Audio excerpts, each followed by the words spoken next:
Welcome to Madame Raven's. This way to the library. She's been expecting you.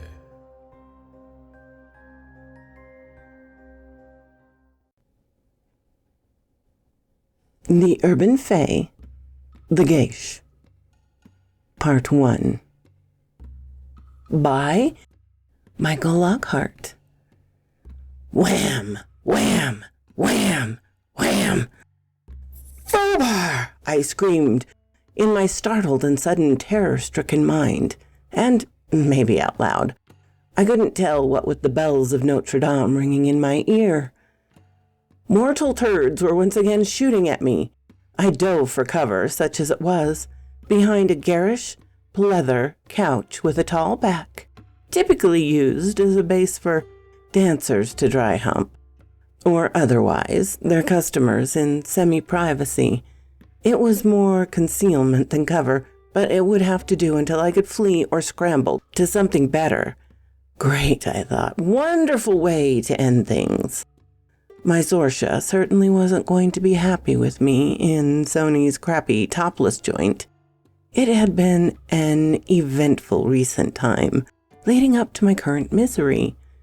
Didn't start out so bad, yet here I was, caught in a gangland crossfire. Snafu, the story of my life. We didn't have to wait until Thanksgiving for the uncomfortable family gathering. The Gosling family gathered at Beltane Eve and Beltane. Zorsha caught me at breakfast and warned me, "Rob, we will have to break bread with Siobhan and Kotka soon. It's a big holiday for us, so no choice. Besides, while Mom plays along with us, she really dwells in the world of denial. She is completely sure that underneath all the play acting, we are good Catholics. Besides, we're her daughters, so she will always try and love us equally, regardless of whether one is weird and the other is a snotty, evil thing." She smiled at the last. I smiled in return. I was just thinking. Siobhan was at the memorial service, but I never saw her. Of course, it was packed, but I didn't see her here afterwards either. Was she hiding? Zorsha nodded. Definitely. She could easily have had a glamour in place that was specific to you. At the time, you had no way of detecting her subterfuge. By the way, our brother Shane doesn't always make these events. He's the least Fae of us all. When there are multiple children, it seems to work that way. Don't get me wrong, he's exceptional for a mundane, but that's still what he is. Besides, it's hard for soldiers to get loose, even officers. He's getting out soon, though. No life or role for him. He wanted to go with the contractors earlier in his career. Maybe the same firm as Dad, having been among the first Space Force members, should help him. I nodded along. I've known that much, and not much more about her brother Shane. He seemed a nice sort, a little stiff, okay, self-disciplined, and it was easy to tell that he liked rules and order. A soldier, or in his case, a guardian to the core. So, when I was around your dad, he was already a contractor, but we never really talked about the specifics. I know he looked after my folks, but he had to have been doing something for a living. They certainly didn't have the means to pay him." She looked hard at me and then shook her head in amazement and pity. "You really don't know about your parents, do you? They had means aplenty and the ability to get as much as they needed at any time. However, they didn't want to leave too much of a trail or to stand out, as wealthy people tend to do on this side. Besides, they never have to pay Dad. We had a family obligation, a connection in both worlds." She paused to brush some of her stray locks from her eyes. They tended to go whither they would, and I enjoyed watching them do so. As for his work, Dad was mostly a researcher and writer. He wrote policy manuals for defense contractors and instruction manuals for items they built. He spoke professionally and quite often to explain or market their products, since In writing about them, he often had a better view of the mechanics, as they were related to the real-world operations and applications than did the designers. Further, the products were primarily for military use, and he knew troops. So what did they make? Those $800 toilets? $500,000 four-wheelers? I used a tone that was light rather than sarcastic. It was not in any way to make fun of Mr. G. She knew I'd never mock that man. Even if I'd never met him, he was her father, so I was automatically on his side. That didn't apply to her sister, though. She shrugged. Not really sure. It was all Defense Advanced Research Projects. Agency, DARPA stuff. Creepy department, DARPA. I know he had a super drone to play with for a couple of weeks last year. None of us were supposed to know, but I was his favorite. Besides, whom would I tell? The rest was more deeply classified. I realized she would not get around to volunteering the information, so I gave up and asked, "So what do we actually do for Beltane?" She enthusiastically explained the history and purpose of the holiday. Essentially, a celebration of life and light, the way that Samhain marks the passage of dark. At least, that's the gist of it, as she elucidated. She went off on a few tangents about what heathens and neo-pagans and other groups did, but the main point was that it was time for beginnings. "It's the day in my family when we have weddings," she declared. I almost choked on my iced tea. It must have looked like the proverbial deer in the headlights. I loved her and all, but there was no way in this world I could support a wife. In this world. Besides, I just wasn't ready. She giggled at my obvious discomfiture and assumed a slack, eye-rolling persona. "Don't be scared, Robbie. I'll be a good fairy queen for your double wide. You gotta get me one of them there double wides. I ain't staying in no regular trailer, nor any certified apartments." Her giggles developed into uproarious laughter. She is so weird. I laughed internally, and eventually it emerged into a physical realm, though less raucously than hers. She was one of the few who could engender a humorous response from me. Most of the time I relied on my acerbic internal dialogue for comedy. The moment passed. "Seriously, Coyote, we haven't known each other long enough to even contemplate marriage.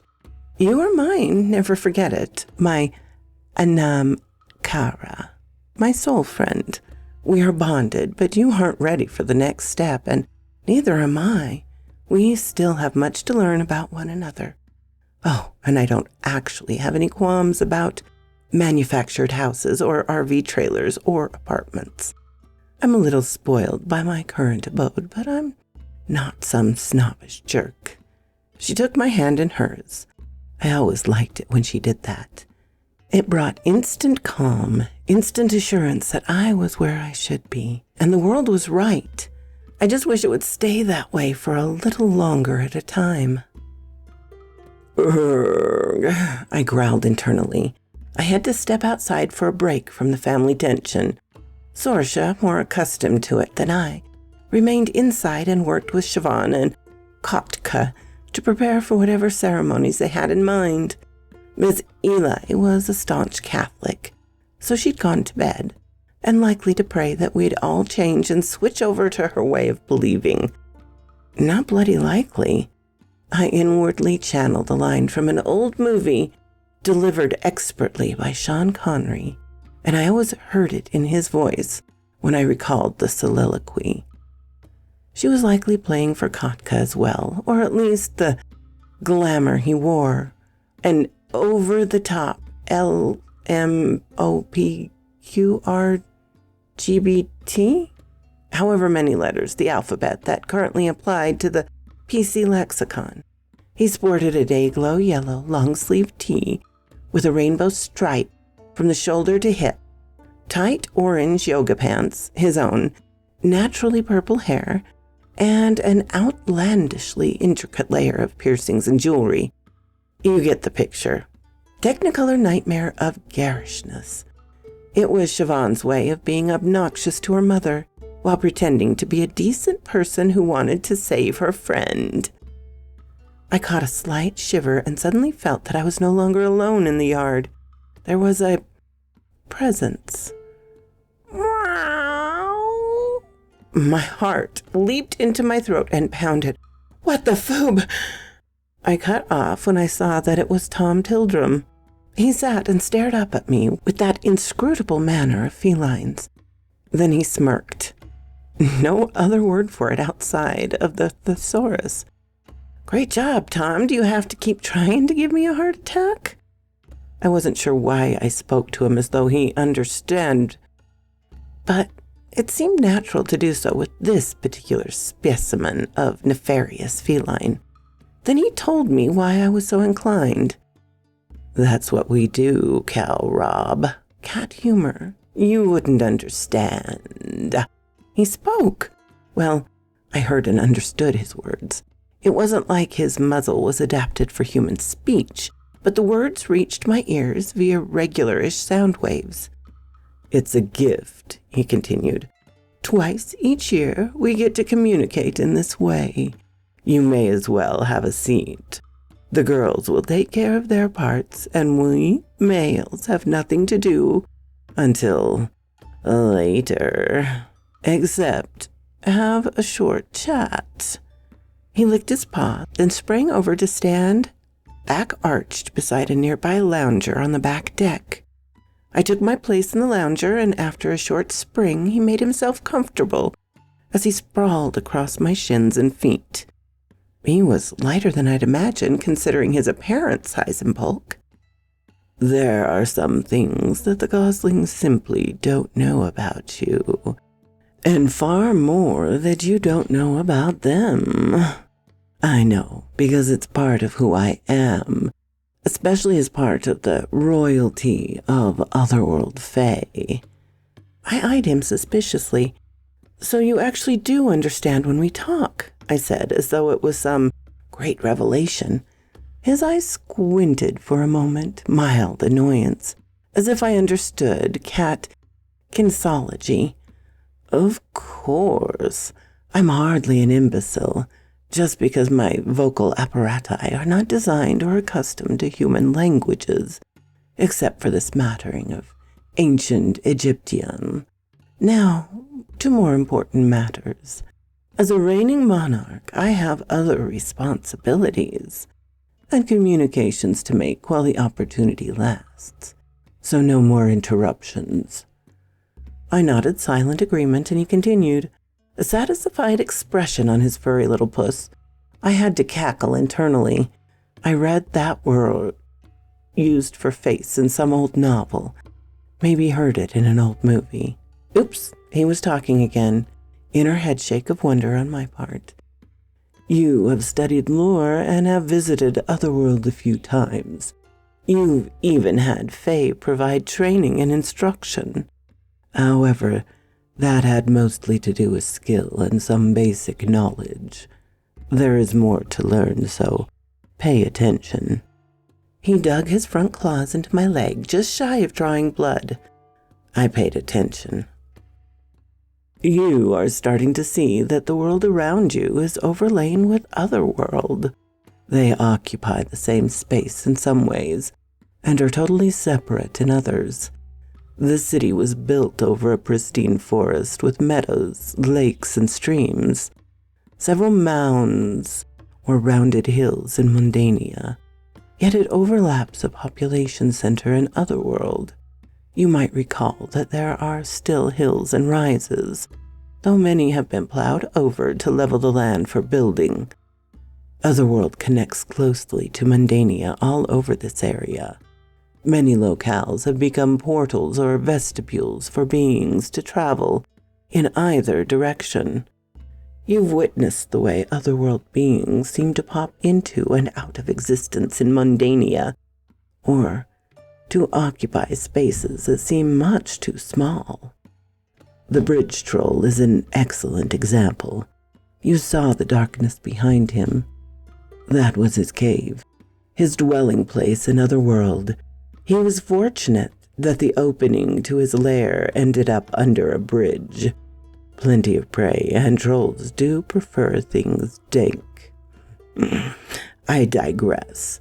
In any case, as you learn to see more completely, you will note that the city's vistas will often be overlain by images of otherworld places of import.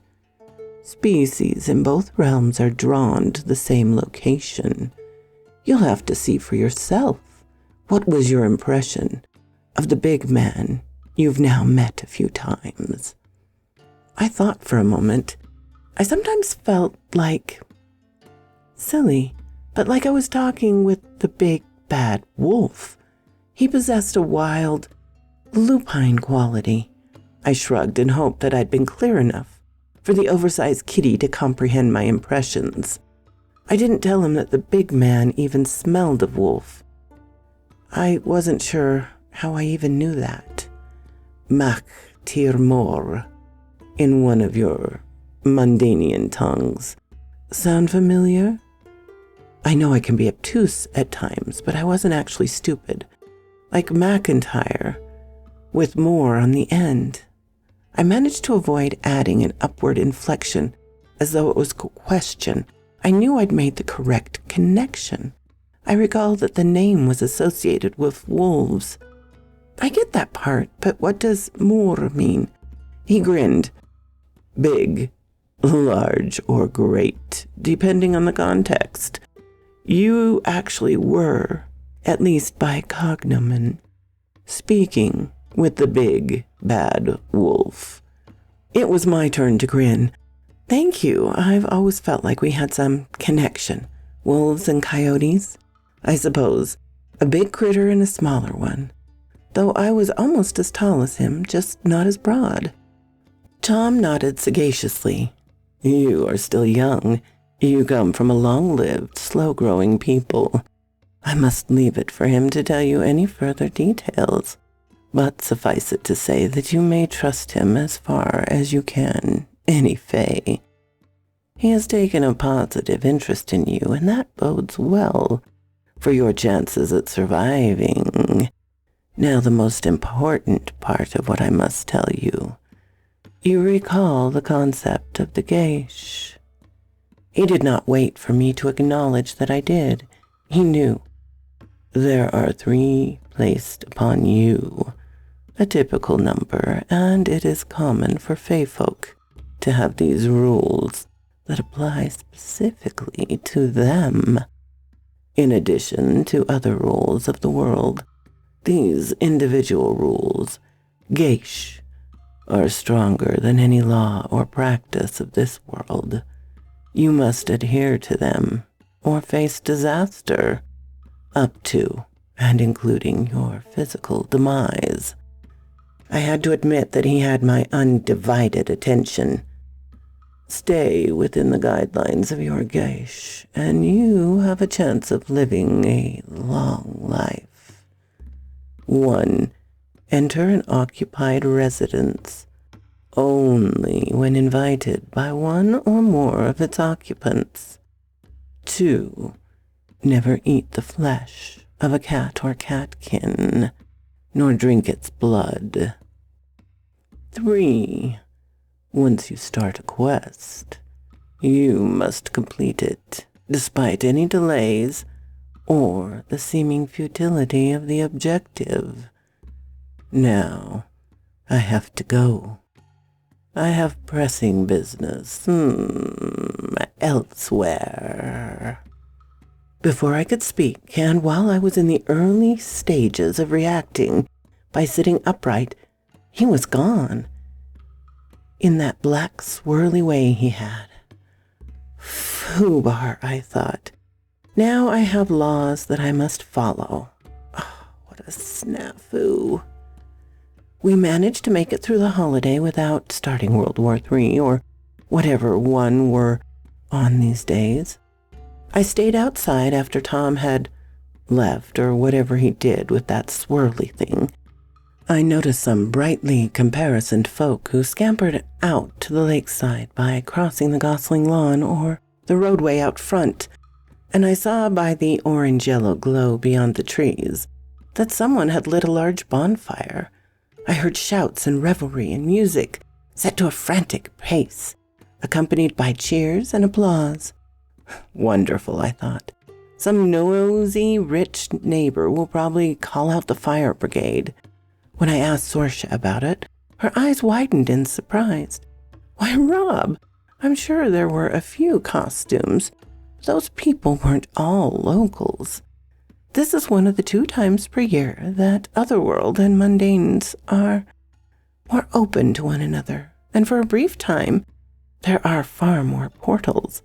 Let's hurry so we can catch the bonfire dance. I shrugged.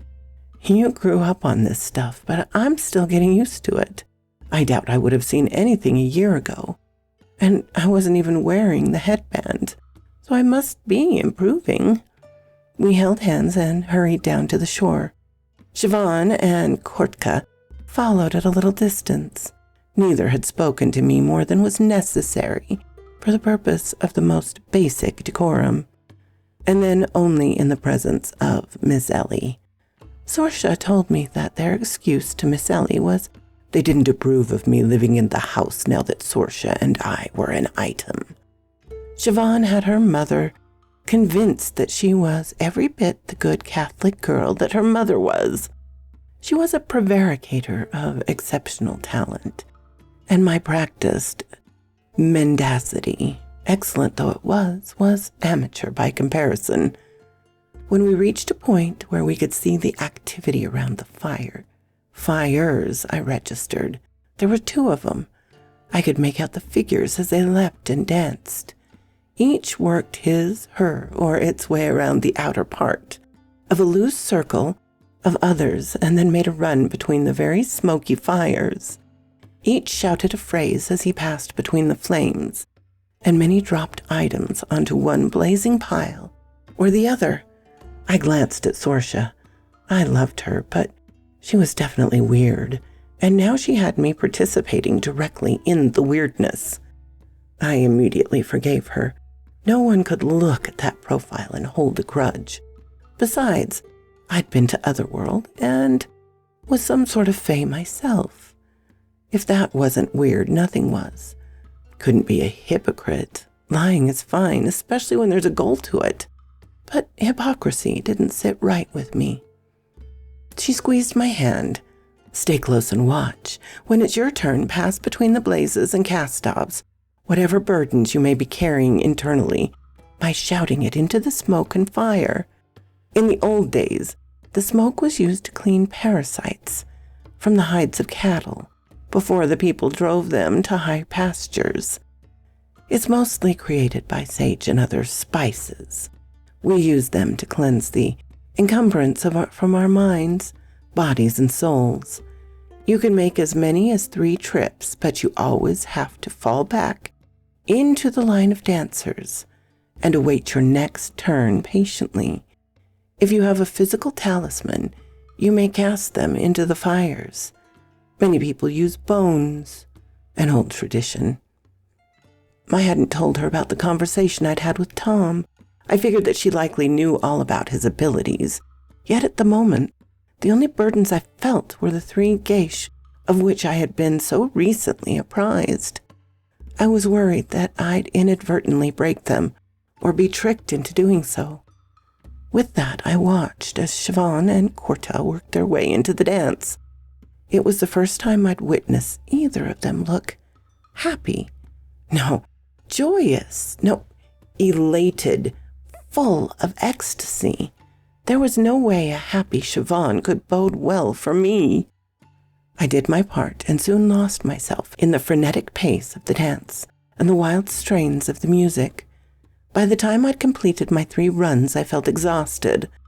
I could have physically maintained the pace of the dance for a while, but each time I passed through the smoke and fire, I felt a little more drained, as though I'd taken on a load instead of relieving one. So, Sorsha, I feel like I've just made a Spartan run, I thought this ritual was intended to make the mind, body, and soul lighter. She smiled wearily, tired in her own right. That feeling will pass with the sunrise, and you'll feel refreshed. You must have had some pretty heavy concerns. The weightier they are, the greater the cost of removing them. Dawn of Beltane morning is fast approaching. Time to dance the maypole. I looked back towards the city and saw the sickly, urine-hued lights that washed out at the natural beauty from the sky had indeed started to lose luster, with the faintest hints of Solar Invictus, Sunna, Bel arising. I realized we must have been dancing for hours. My sense of time had definitely altered. I noticed that while I looked back towards the city, Sorsha looked longingly towards the lake. Much prettier view, and with you in it, it's perfect. I know it was a lame line, but sometimes a little dorkish charm can disarm a maiden and reassure her that her man is not overly intent on getting what he wants. She gave a last wistful look and turned back to face me. I liked it when she did that. Oh, that face. I feel drawn to the water. I always have. No, as much as Dad, him being a Selkie and all. Still, I'm stronger in the water. You recall the fight with Siobhan. We are usually more evenly matched, but with my feet in water, I was stronger than usual. She does better with fire. In his last days, Dad explained that each of us had the strongest element attached to our being, our ka. I think yours is either earth or maybe air. Hard to tell with you. I recalled the admonition of the big man that I should avoid water until I'd learned to make it an ally. Food for thought, but I had a question. So, I've read about Selkies, people who can turn into seals. Were-seals? She laughed with that tinkling note she had. Yes, sort of. It was already Dad's nature for as long as I can recall. The way he told it, he took a serious wound and was on the brink of death. He happened to be in water and transformed for the first time. I think had he been completely Fae, he would have likely been able to do it. So from adolescence forward. Anyway, from then on, once a month, he'd slip off to the lake or beach, the nearest large body of water, and metamorphose. I remember him leaving for a few days each month, and never thought about why. He was a military dad, so he expected strange absences. She laughed again. When he told me, I simply had to ask.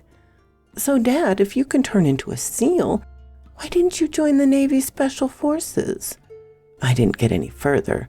He'd shaken his head and said, You know how much I love puns, but some things are just too on the nose. I smiled at the memory she'd chosen to share. It would have been fun to be a SEAL. SEAL, definite advantages. Especially on the in-the-water training. I squeezed her hand a little. I've decided against joining a military branch. It seemed like a good way to go before I discovered what I am. I was copying Mr. G, and that was a good plan. But I just don't think I would fit. Besides, they could never pay me enough to support the lifestyle to which I've become accustomed. You know, poor and at the mercy of foster parents and government and gangsters. She squeezed back. I agree. You'd be a terrible soldier. I'm sure I must have given off a hurt vibe. Oh, don't get me wrong, Rob. You're the brightest person I've met outside of Dad. You possess the self-discipline, and the skills would be easy for you to master. Yet soldiers have to follow some silly rules. You'd have no patience for that. You'd get bored quickly and could never enjoy working around with a gaggle of young dilettantes. Dad was able only because he pitied them and wanted to help them do better. She stopped walking and I stopped with her, and we smoothly turned to face one another. Our moves always seemed to coincide that way, like a dance. You are, however, a warrior. With the barest of training, you've managed to take on the wild hunt, a bridge troll, and several other denizens of Otherworld. You may be other things as well. Time will tell. With that, we spent some personal time, none of your business, before we resumed our journey. We soon arrived in a clearing in the woods, near the lake at an overlook that was surprisingly clear of the large homes that dotted the region. We'd basically got through the trees and turned along a neck of land that rose above the clear waters that rippled in the morning breeze. There was a large pole erected in the center of the clearing. Apparently it was the maypole. Bright ribbons descended from the top of the pole and swayed in the breeze from off the lake. The top of the pole seemed a little bulbous, as though the earth had grown an appendage and was excited about it. Perhaps being a pagan heathen would be fun, I decided. The eerie music began again, and this time I saw the musicians, perched just a short way inside the tree line. Wee folk, in dun and brownish clothing with sprays of green in varying shades. All in all, like camouflage, yet now they chose to be seen.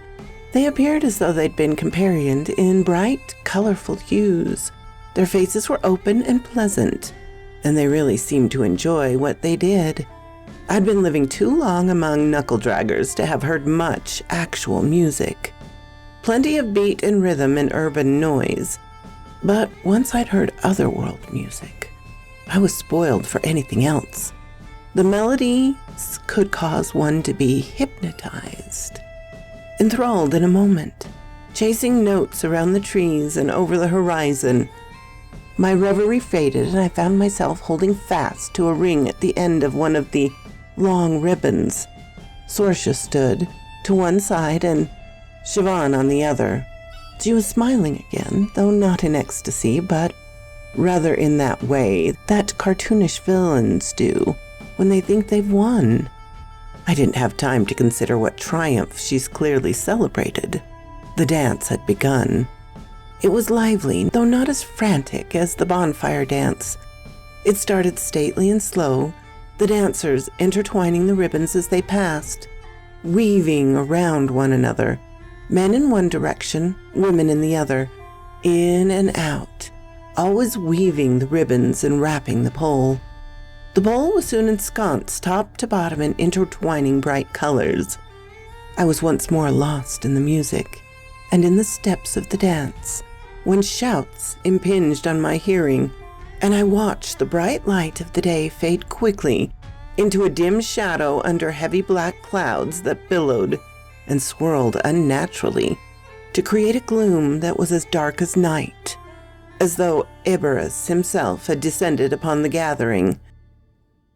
The raised, joyous voices soon turned to screams as the revelers scattered into the trees. I sought out Sorcia and drew my short sword and claw blade. We stood back to back, natural allies in a fight as well as in more enjoyable pursuits. Against the falling darkness, a set of figures of pure black stormed from the trees, beings with rectangular bodies and spiky heads. Their limbs were long and thin, yet somehow they appeared to be strong, if a bit angular. They carried short spears and forks and sported tails that ended in spikes like the tips of broadhead hunting arrows, and that lashed about like those demented monkeys. They leaped down from the branches above, often onto the heads and shoulders of unfortunate dancers. The Donnybrook had ensued, and I soon found myself facing off with several of the little monsters. They stood only about 3 feet tall, but I soon found that they were no mean adversaries. They were fast and knew how to use their height, or lack thereof, to advantage against tall opponents. I wanted to check on Sorcia. I could feel the heat of her against my back, yet I dared not turn nor even take a moment to speak. I was sorely pressed, just fending off the points and edges of the javelins being thrust towards me, each at a different angle all at once. 2 of the creatures would attack, then dance aside as the other 2 attempted to strike. All the while they capered and laughed and lashed their tails. Then one of the tails struck me in the leg. It caused intense pain and burning, like the thing was a type of scorpion. It was yet another threat I was already pressed to fend off the spear tips. I heard a deep, throated shout come from just inside the woods. It was followed by a bass singing chant. Shortly, the members of the band appeared, each armed with some sort of implement of war, and each implement resembling some agricultural tool. For all their disciplined ranks, they carried a variety of weapons that was staggering. They presently cut a swath through the dusky party crashers. I fought on as hard as I could, and by sheer luck, I managed to slash one of the creatures across the eyes. It screamed and backed away, clutching its face. Fortunately, it careened into one of the others who had been awaiting its next sally. This meant that I had to face only one antagonist for a brief instant. I knocked aside the javelin point and stepped forward to drive the sword into the rectangle of a body. The thing let out a piercing shriek that hurt my ears almost as much as the landing of its tail when it struck the back of my thigh and the monster shrank into itself. It soon left a desiccated carcass, like a twisted limb of black wood in which the tip of my blade was wedged. Unfortunately, the other two healthy monsters took that moment to renew their attack. It was even more difficult to fend off their thrusts, with the weight of their dead companion pinioned at the tip of my blade. I managed to use the extra mass of material as an awkward shield, but I would need to counterattack or end up skewered. I dropped my larger blade onto the face of one of the goblins and managed to seize the haft of its javelin. The gaping grin on the horrid face soon had a gaping counterpart where its throat had been, courtesy of my claw. I kicked out to one side and struck the last of my harassers. He bent double, and I used the side of my fist to bash in the back of his head. It dented inwards the way aluminum might crumple. I had slashed the other one's throat quickly, and my knife was still free, but apparently crushing the backs of their skulls was equally fatal, so there was no need. The dying creatures immediately crumpled and dried up into blackened tree limbs. The ones I'd blinded still screeched as it ran around the clearing, adding to the chaos. One of the band members soon put a stop to the noise, and another blackened limb joined the rest on the floor of the woodland clearing. I turned to check on my Sorsha and found that she was gone. I called out for her as I pried my sword from the twisted lump that had been a homicidal beast a short time earlier. The thing felt like dried licorice and gave me a fight. As I struggled, I continued to look around and call for Sorsha. I saw that at least 2 dancers lay on the ground, forever stilled, their tunes faded. They must have been otherworlders, since they each now disintegrated rapidly. Not Sorsha, I exclaimed in relief. I hadn't realized that I'd stopped breathing for a moment when I saw the bodies. There were several wounded, being tended to by friends or by the wee folk from the band. Presently, one of those approached me, stopped, and looked up into my eyes. "Greetings, warrior. I am called Roar. We noted that you destroyed 4 of the Huta, the goblin folk. It was well fought. Not many so young could have taken on that many and lived. You are clearly wounded and distressed. How may we help?" A scene from an old movie flashed into my mind. A character in a space opera mumbled, "Short help is better than no help." I realized when he mentioned wounds that each of my legs had taken stings, and blood seeped from a small puncture on the right side of my waist and from the top of my left thigh. Both legs felt as though they were on fire and were growing stiff and weak. I nodded, which added a new sensation. Vertiginous waves. The being assumed a grave look. "Best that you take a seat. Our medic will see to you presently. In the meantime, drink this." He handed me a tiny flask, which I assumed contained some type of spirit. I was right. It burned going down, but then I felt a warmth replace the cold that had begun to seep from the sting sights. I sat, more heavily than I had since I'd first learned to walk. After the fight, during my subsequent short search for Sorsha, I'd wandered near a tree, which now provided a welcome backstory, so that I didn't tumble backwards. Thank you, I managed as I returned the now empty flask.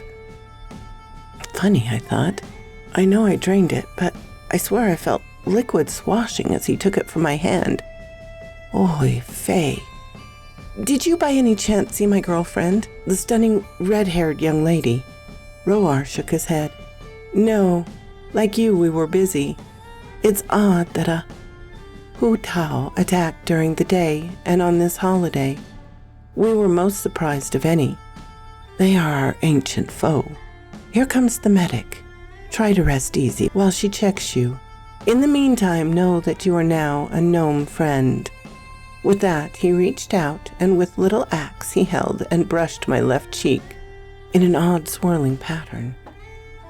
I'd flinched a little at the last moment, but now the spot felt warm and golden, somehow golden. He nodded and walked away to check on the rest of his little crew. By then, the medic had arrived. She was similar in appearance to Roar, but with a feminine look and bearing. No brightly colored beard, for one thing. I am called Freda. I am practiced at the types of wounds you've taken. They can become serious if not treated. I see that Roar provided you with some antivenom. You have that certain twinkle in your eye and the rosy hue in your cheeks, and the glyph on your cheek of gnome friend. She gave a shallow bow and a deep nod all at once. She administered a different potion and applied unguents and assured me that they would counteract the stings and allow my body to expel the venom with no lasting damage. She cleaned and bandaged the puncture wounds and warned me that I would be sick for a few days because the javelin points had been poisoned. She was amazed that I was still conscious, but I had a mission. I had to find Sorsha. I looked around blearily while Freda completed her poultice and bandaging. Where was Siobhan and Kotka? I wondered. Those two had apparently disappeared along with my ladylove. I had expected to find them standing around and smirking at me, but they were nowhere in sight. Likely they'd fled, but maybe they'd taken Sorsha. Anger roiled within me, and I rose precipitously and stormed out into the forest. Only I didn't, at least beyond my fevered imagining. The long, dark tunnel of unconsciousness beckoned, and I helplessly entered and ran forward into its oblivious depths. So quoth this raven.